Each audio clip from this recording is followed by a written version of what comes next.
but I usually like to ask everybody, are you fully aware of your own brand? And you can just put it in the chat, or you can just say, whoop, whoop, if you are fully aware of your own brand. Now, that's a starting question. Are you fully aware of your own brand? Yes, whoop, whoop, no. As you may have seen, I've been in business for a very long time, more than 3 decades. I started my first business when I was 6 years old. And I would just kind of move forward to some of the things that I'm doing now. I own a company called Bistro. I have an agency called the Dominance Agency, where we help people dominate in their brand. And I also have several other businesses under my belt. I consider myself a serial entrepreneur. And probably one of the things that I do extremely well is brand my companies. Sinclair mentioned that I own a publication called Black Moguls Magazine. We've been around since 2013. We have more than 30 million readers around the world. We are a global publication, and we focus on businesses like you. We focus on putting your brand in front of the world, in front of audiences that you need to be in front of. So one of the things I like to share with people is a recent story that happened to me with my brand, Bistro. Bistro, of course, is a CBD-infused edibles company. We also own a restaurant here in Atlanta called Bistro. It's over in Tucker. We will be reopening very soon. And Bistro kind of is the epitome of all of the things that I've learned over the years about branding and the right way to do so. Most people think about branding with regards to brand awareness. Let me make sure everybody kind of knows about me, what I do. Let me put myself out there.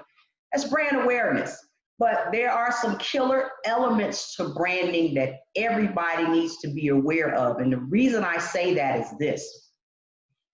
In 2019, I started my company, Bistro, in 2018. I started in my living room when I was relocating back from Vegas to Atlanta.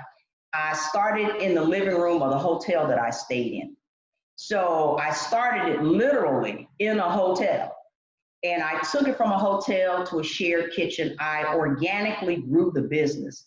Now, Bistro is worth over $11 million now. So really, I did that in 2 short years. And it's the brand that actually did it for me. And what happened is this. In 2019, I was invited to Manhattan to pitch my company in front of some investors. And a company called Merida Capital, which is a top, like I think they rank #2 in cannabis investments. They are a top venture capital firm. They are a Wall Street publicly traded firm, and they also invest in private companies. And so I had to stand in front of them and sell them in about 15 minutes on why they should invest in Bistro. And needless to say, one of the things they shared with me that why they chose to invest in Bistro, of course, the numbers are extremely important. And that's a whole nother conversation.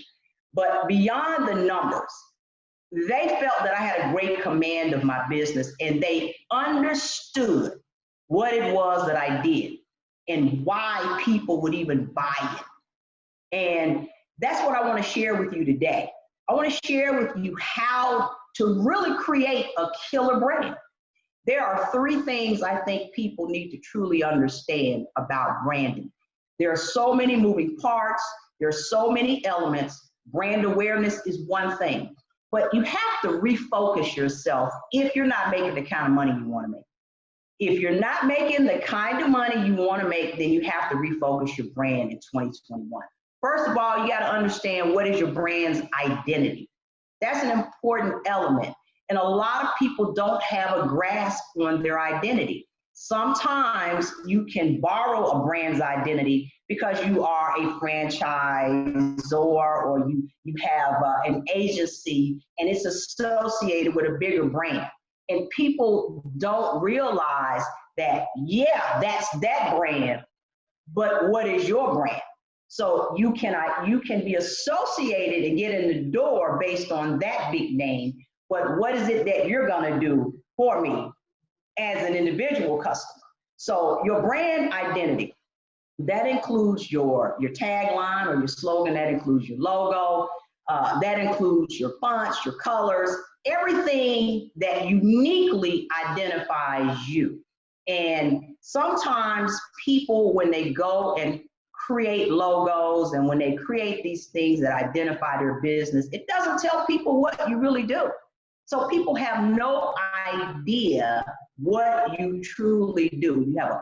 You have this great logo. It's beautiful, it's great colors, you spent a lot of money on it. It just does not nail it in the mind of the consumer. So I think people have to truly understand, what is their brand identity? The other thing that people have to understand is their brand image. And that's more important than anything that I'm going to share with you today. Your brand's image. And that includes if you have a brand identity that is associated with a larger company. What is your brand image? What does your brand say to your consumer? When a consumer sees your brand, what do they automatically think? What do they automatically perceive you to be? That is your brand's image. It's not about how good you look, it's what your customers think of you when they see your brand or hear your brand. The biggest thing that I think a lot of people miss with any portion of branding is they don't really clearly list or identify or indicate or make it clear in any of their messages the problem that they solve. What problem are you solving for me? If you sell insurance, you have a big name behind you. Yeah, I see the commercials. Well, what are you going to do for me? What problem do you solve for me? If you are a small business and you have to create your own brand identity, do you solve a problem? And I tell people all the time, the bigger the problem you solve, the more money that you're going to make. And so when I stood in front of Merida Capital in their New York, Manhattan headquarters, and I told them the big problem that I am solving with my presence and my brand, and you match that with the numbers, they made an 8% ownership investment in my company in 2019. So a top 14 cannabis venture capital firm, one of the largest in America, owns 8% of my company now. They made an investment that gave them an 8% ownership. And so that keeps us with capital and cash reserves and things like that that we need to have to continue to move forward and grow this brand.